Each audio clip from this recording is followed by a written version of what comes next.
Professor Naidu, Professor Alta van der Merwe, the Deputy Dean of EBIT. Perhaps, Prof. van der Merwe, if you could just stand quickly so that your students particularly can see who you are. Thank you, Prof. Professor Jan Oberholzer, Deputy Dean for EMS. Thank you. Mr. Bongomusa Makatini, the Chair of the SABC Board of Directors. Good morning. Mr. Lindelani Duze, the ISFAP Project Manager. Ms. Goodness Zulu, the ISFAP at UP Project Manager. All other ISFAP at UP staff, students, ladies and gentlemen. Firstly, it gives me great pleasure this morning to extend a warm word of welcome to all present at this launch of the 2019 ISFAP at UP program. I wish to extend a special word of welcome to Mr. Bongomusa Makatini, the Chair of the SABC Board of Directors, also to Mr. Lindelani Duze, the ISFAP Project Manager, and Ms. Goodness Zulu, UP ISFAP Project Manager. I here wish to also acknowledge the students participating in the ISFAP program. In 2017, UP had 196 students in the ISFAP program. We currently have 241 students from our 2017 and 2018 cohorts. Thus far, for 2019, 88 UP students from the faculties of Economic and Management Sciences, Engineering, Built Environment and Information Technology, Health Sciences, and Natural and Agricultural Sciences have accepted the ISFAP offer. Of course, I also wish to acknowledge the significant contributions of ISFAP and its partner organizations to student success at this university and at other universities. The resources made available to students are critical for their success. Our research, ladies and gentlemen, clearly indicates that students who receive wraparound support are much more likely than other students to be successful in their studies.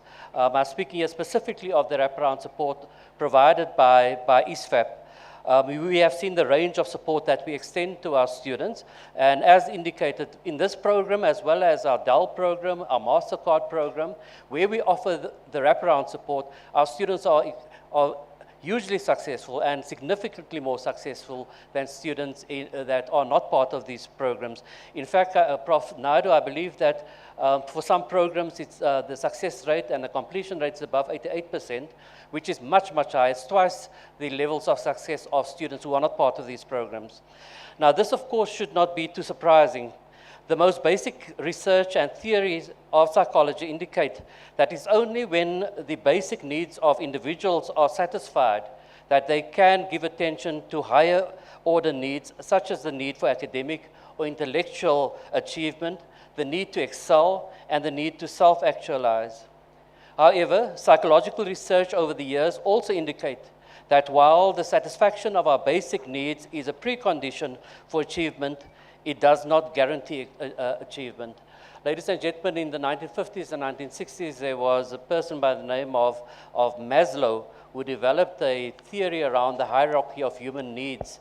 And the theory indicates that we have a series of needs, and these needs can be organized in a hierarchy. So, and at the bottom of the hierarchy, we have our basic needs: the need for shelter, the need for food, and the need for financial wherewithal, in fact, to conduct our lives in an appropriate manner. And at the next level, we have a need for safety. In other words, that all human beings have a need to feel safe. They have a need to associate with others that make them feel safe. And then you move higher up on the hierarchy, and the top of the hierarchy is the need for self-actualization.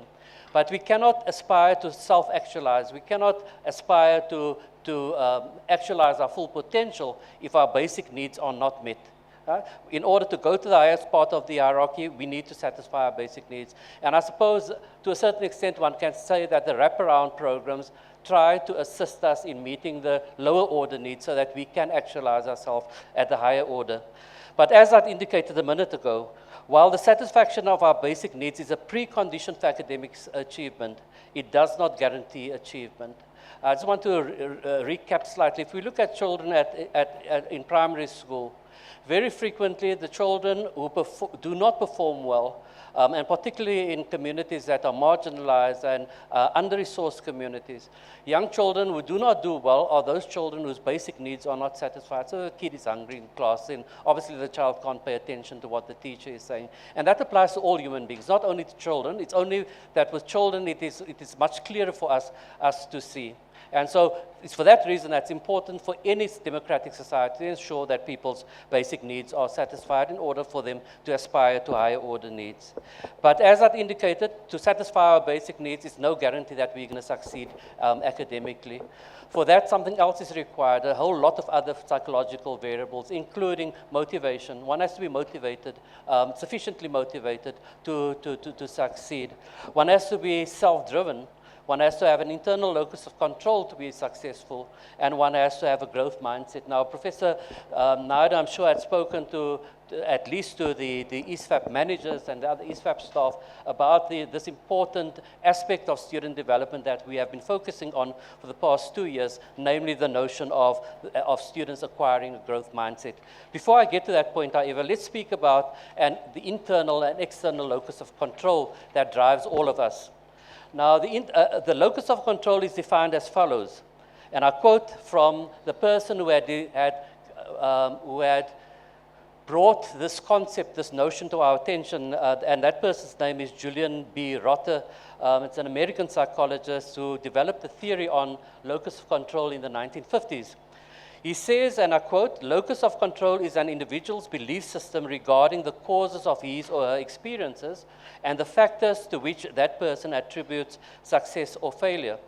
And Rotter says that we can either have an internal locus of control, predominantly internal, or we can have an external locus of control. A person with an internal locus of control believes that she or he is responsible for their own success. For argument's sake, if a student sits for an examination or a test and performs well, the student believes that I'm doing well because I prepared well, and my success is due to my achievements and my abilities. One doesn't attribute your success to other people. You take ownership of your success. And similarly, if you have an internal locus of control and you do not do well in the test or examination, we do not say that it is because the test was difficult or there was too much noise in the venue where I was writing my exams, or I had an argument with my parents and that's why I did not perform well. The person who doesn't perform well takes ownership of the fact that they had not performed well, and then looks at how they are going to improve their performance the next time around. So, for argument's sake, the person then recognizes, okay, that part of the work I did not do well in the exams, and that's why my average was lower than what I had expected. Next time around, one focuses on that aspect where you had not performed well. The person who has an external locus of control always attributes success and failure to other people. If they, for argument's sake, do not do well in a test, it's because there had been load shedding on Saturday when I had intended to study. If they don't do well, it's the lecturer hadn't given us, and it's something that I really don't like, the notion of scope. Hadn't given us a good indication of what we had to study for the exam. So there's always someone else to blame for the fact that you are not doing well. And so also when you do well, you do not attribute it to yourself, you attribute it to another force. And that means that you do not take full control of your life. And it's for that reason that psychological research indicates to us that people who are driven by an internal locus of control, people who take ownership of the challenges they face as well as their successes, are much healthier and on ordinary variables. So for argument's sake, they are less likely to have to be hospitalized or go to a GP because they generally physically are much healthier than people who are internally driven, or at least externally driven, people with an external locus of control. They also suffer because they control their lives and they believe that they control their lives. They are less likely to be affected and afflicted by stress. It's a people who believe that the people outside them, conditions and circumstances outside them, are responsible for their success and failure, who start exhibiting signs of stress very early in their academic lives at university. And the simple reason for that is because they believe that they are not in control of the environment, themselves and their own achievement, and therefore everything becomes stressful. And you will acknowledge that the minute that you feel in control of a situation, you feel much more relaxed. But the minute you believe that other people are responsible for your success or failure, because you cannot predict other people's conduct and you cannot predict circumstances, you are prone to experiencing stress much more acutely than others. Now, Rotter initially indicated that most of us are predisposed to either being internally driven or externally driven. So one can get the impression that certain people are born like that they are born with the predisposition to have an internal locus of control or an external locus of control. However, that's not the case. We can acquire the ability to be driven by internal factors and our own abilities. So in other words, we can acquire an internal locus of control, and that is through the messaging we give ourselves constantly, the self-talk we give ourselves. So the minute you catch yourself saying that, okay, I did not do well because the test was difficult or the exam was difficult, I didn't have sufficient material, or I did not have access to the internet, you have to catch yourself and ask yourself, is that really the reason why you did not perform well? Or is there something else that you can do to achieve? And so the bottom line, ladies and gentlemen, is the fact that what I'm trying to convey to you is that you are in control and you can, in fact, decide whether you are going to be internally driven or externally driven. Now, there's a newer concept. The idea of internal and external locus of control emerged in the 1950s, as I said. Much more recently, we have a psychologist by the name of Carol Dweck, and it's an idea, as I've indicated, that Professor Naidu had popularized at UP, and it's something that I hope many students all our students would bear in mind. It's a notion of a growth mindset and as opposed to a fixed mindset. Now, according to Carol Dweck, those people with a fixed mindset do not believe they can improve on their given talents and skills. Most frequently, they view challenges as insurmountable obstacles to their success. So a person with a fixed mindset, if for argument's sake that person had throughout their lives not performed all that well on, say, language tasks, by the time they get to the university, they may believe, I can't express myself well, my communication skills are not too good, and that will always be the case. That's if you have a fixed mindset. You cannot change your circumstances. As opposed to the fixed mindset, Dweck speaks of a growth mindset. And she says those with a growth mindset believe that they can achieve and improve their chances in life through hard work and perseverance. To this type of individual, challenges are viewed as new opportunities through which achievement can be enhanced. So if I go back to the example of your expressive abilities, your language abilities, your communication abilities, the person with a fixed mindset says, I've never performed well in language tests. I've never been able to express myself as eloquently as another person.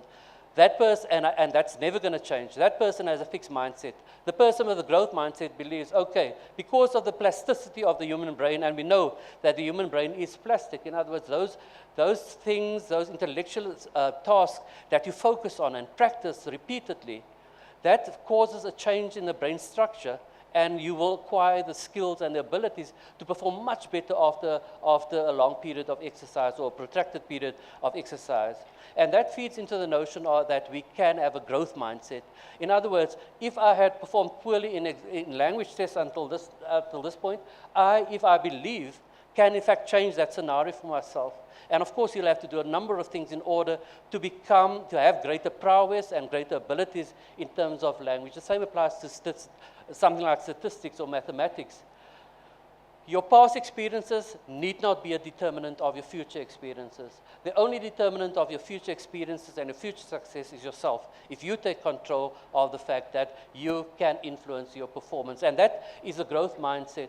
Most of the students who get accepted to enroll at the University of Pretoria are high-achieving students. I mean, the criteria for selecting students in the programs at UP are much higher than at the other universities. So most of our students, when they start out, already have a leg up and they perform better than the average other student. But university education or studying at university is relatively difficult compared to what had preceded your coming to the university.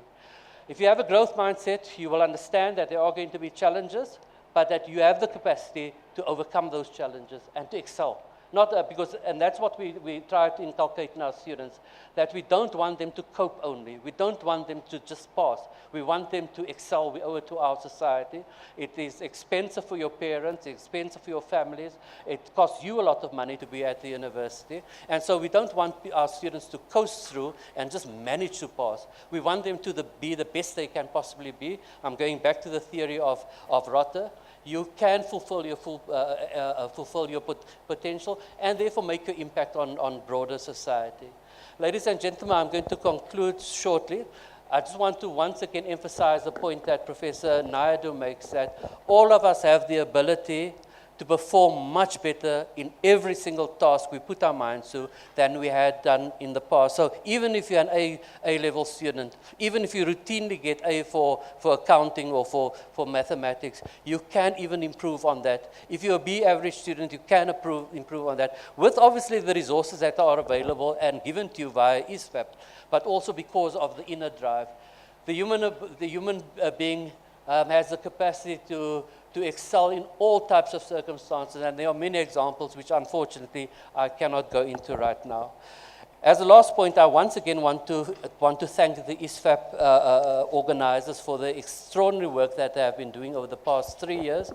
And I want to, as a last point, also to congratulate you for having been awarded the ISFAP bursaries, because obviously it's only students who have the capacity to excel and to do well that had been given the reward of the ISFAP allowances or the ISFAP grant. I want to congratulate you with that achievement, and perhaps you can give yourself a warm round of applause. And then all the very best to you, ladies and gentlemen, in your studies.